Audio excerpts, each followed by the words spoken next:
Un país con un gran ambiente, donde se puede beber agua del grifo, donde el clima es del gusto de todos. Se extiende 4.000 km de norte a sur. Encontrarás desiertos, trópicos y tundra. Al este está el Océano Atlántico, al oeste los Andes. Hay ballenas y pingüinos, armadillos y avestruces salvajes. En la capital de este estado, 1 mes y medio del año se necesita aire acondicionado y 1 mes y medio calefacción. El resto del tiempo la temperatura es perfecta. La última vez que nevó aquí fue hace 15 años, en julio de 2007, justo a tiempo para el Día de la Independencia del país. Es un país que ha sobrevivido a 8 impagos, en el que la inflación no deja de aumentar, nadie se molesta y se ha convertido en la norma de vida. Los sindicatos se inclinan silenciosamente por las grandes empresas y el país tiene una historia de páginas negras de dictaduras y golpes militares. ¿Adivina qué? Estamos hablando de Argentina. No se suele saber mucho de este país, tango argentino, filetes, vino y fútbol. El país dio al mundo muchas figuras famosas del siglo XX. Eva Perón, el Che Guevara, Diego Maradona, y otros. Con una superficie total de 2.8 millones de kilómetros cuadrados, Argentina es uno de los países más grandes del mundo, el segundo de América Latina, después de Brasil. El nombre del país proviene de la palabra latina, argentem, que significa plata. Los primeros colonos europeos pensaron que Argentina era rica en plata, pero este rumor no se confirmó. En el siglo XX, Gran Bretaña desempeñó un papel importante en el surgimiento de la economía argentina. El país desarrolló su infraestructura ferroviaria y su industria agrícola gracias a sus inversiones. Juntos, Argentina pudo enviar sus mercancías a grandes distancias.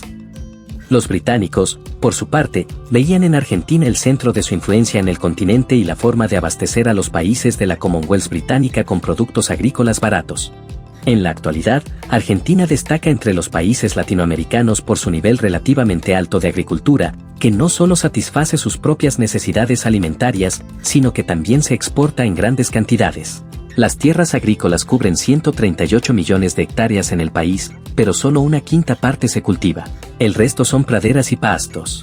La cría de animales desempeña un papel fundamental en la agricultura del país. La cría de ganado, sobre todo de vacuno, es el pilar de la producción ganadera. Argentina es uno de los principales productores de ganado del mundo. Todo en Argentina está cambiando a la velocidad de la luz. Los gobiernos, las leyes, el valor del dinero, los impagos y la inflación en Argentina se han convertido en algo proverbial. La historia de este país se asemeja a un columpio económico. Míralo. En 1895 Argentina se convirtió en el país más rico del mundo en términos de PIB per cápita. Hasta $5.786, más que en Estados Unidos, Francia, Suiza y Gran Bretaña. De 1880 a 1905 la economía argentina creció a una tasa media del 8% y creció a un increíble 7.5%. En la historia de Argentina se han producido 8 impagos, el mayor de los cuales se produjo a principios de la década de 2000. La deuda externa de cada argentino, incluidos los ancianos y los bebés, superaba los $3.600. También fue a Argentina donde se evacuaron la mayoría de los activos y dirigentes del Tercer Reich tras su derrota en la Segunda Guerra Mundial. A partir del año 43, Bormann comenzó a crear cientos de empresas fuera del Reich en las que se invertía el dinero nazi, principalmente el oro del partido. Esta tarea se llevó a cabo en el marco de una operación denominada Vuelo del Águila. Se abrieron cuentas en bancos extranjeros y se crearon fondos de inversión en empresas extranjeras. Por ejemplo, en los años 43 a 45, más de 200 empresas alemanas registraron sus sucursales en Argentina. Los activos monetarios y de otro tipo, como las patentes de inventos, se transfirieron a través de empresas pantalla en Suiza, España y Portugal a sucursales argentinas de bancos alemanes. Estos fondos se canalizaron a empresas alemanas que operaban en Argentina, como el fabricante de automóviles Mercedes-Benz, la primera planta de Mercedes construida fuera de Alemania. Las mismas empresas se convirtieron en una fuente de empleo para los criminales de guerra nazis después del 45. Adolf Eichmann, por ejemplo, trabajó en la planta de Mercedes-Benz en un pueblo de las afueras de Buenos Aires, con el nombre de Ricardo Clementa desde el 59 hasta el 11 de mayo del 60, cuando fue secuestrado por agentes de la inteligencia israelí Mossad. Continuemos con Argentina. Muchos de nosotros hemos oído la enjundiosa palabra junta, que suele utilizarse para referirse a estados cleptocráticos con una corrupción rampante. El significado básico de la palabra junta es el de un grupo militar que ha tomado el poder mediante un golpe de estado violento y ejerce un gobierno dictatorial por medio del terror. La dictadura militar de Argentina en 1976 a 83 fue precisamente una junta modelo. Argentina amó a los militares hasta los años 80 y los militares acabaron muy a menudo a la cabeza del país. Por ejemplo, uno de los líderes más populares de Argentina, Juan Perón, llegó al poder en otro golpe militar en 1943. Durante algún tiempo gobernó con éxito, fue reelegido presidente por el voto popular, pero en 1955 fue derrocado y deportado por problemas económicos. En 1973, regresó a la agitada Argentina y fue elegido de nuevo presidente en unas elecciones democráticas. Sin embargo, murió en el 74. Su esposa Isabel Perón ha heredado el poder, pero ha sido una política débil en un país desgarrado por los conflictos.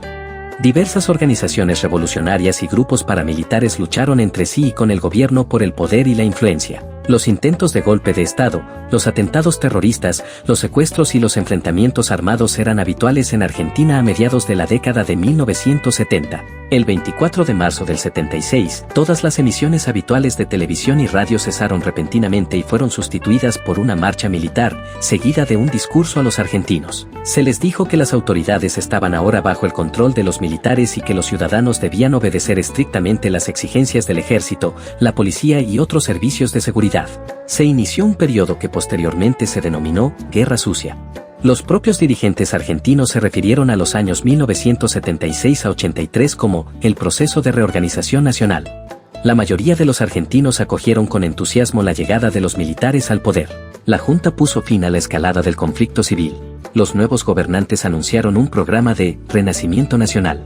Como se ha mencionado anteriormente, la tortura y los secuestros no eran excepcionales incluso antes del proceso de reorganización nacional. Sin embargo, tras el golpe del 76, la escala de la represión eclipsó todo lo anterior. El nuevo gobierno comenzó restringiendo severamente los derechos y libertades de los ciudadanos. Se prohibió la libre salida del país, se introdujeron los tribunales militares y la pena de muerte a partir de los 16 años.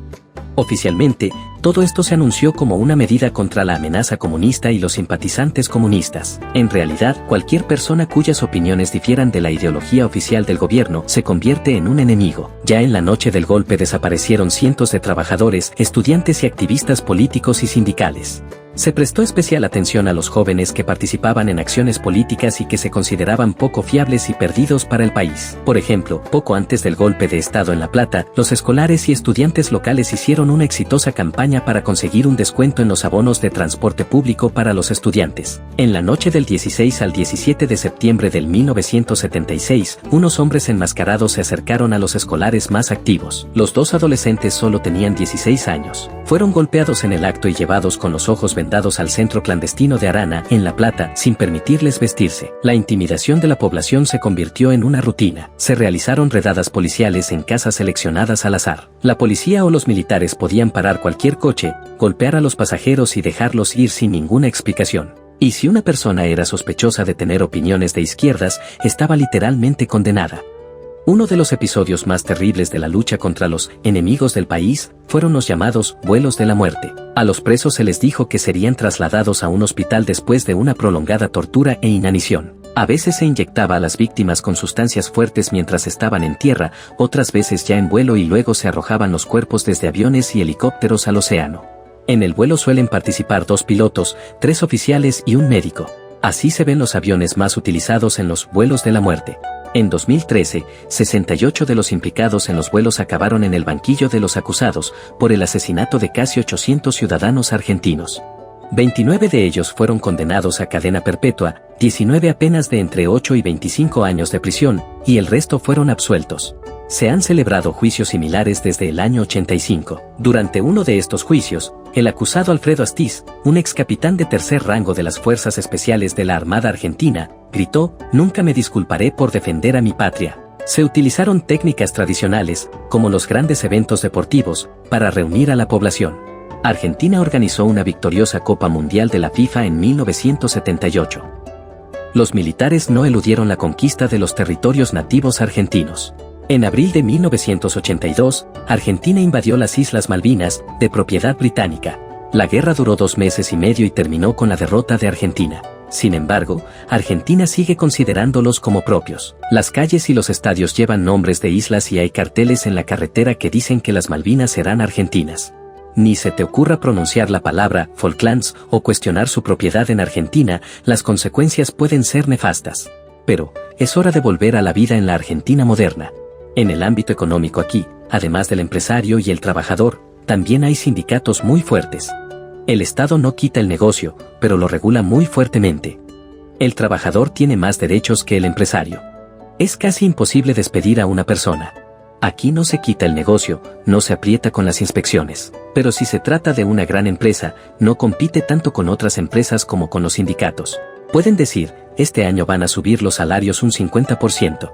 La empresa dice, ¿qué estás haciendo? Y te dicen, mira, la tasa de inflación era del 40%, tú la subes un 50%, así que te llevas una bonificación. De lo contrario, habrá huelgas. En este caso, el Estado se pone del lado de los sindicatos. ¿Qué ocurre cuando los salarios siempre se incrementan en función de la tasa de inflación? Así es, la inflación no se detiene, solo aumenta. Pero los argentinos están acostumbrados a la inflación. Pues los cafés tienen que escribir el coste de la comida en el menú con un simple lápiz. Pues no te acuerdas de los precios de los alimentos porque es imposible recordarlos, cambian cada día.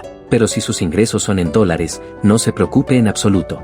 Y la población local también está acostumbrada, sus salarios están indexados. Por lo tanto, las leyes de la economía, de las que hablan en la escuela y en los institutos, no funcionan realmente aquí. A nadie le importa la alta inflación, todo el mundo es feliz con su vida. Bueno, excepto para las multinacionales, para las que los impuestos aquí son muy altos, 140% por empleado.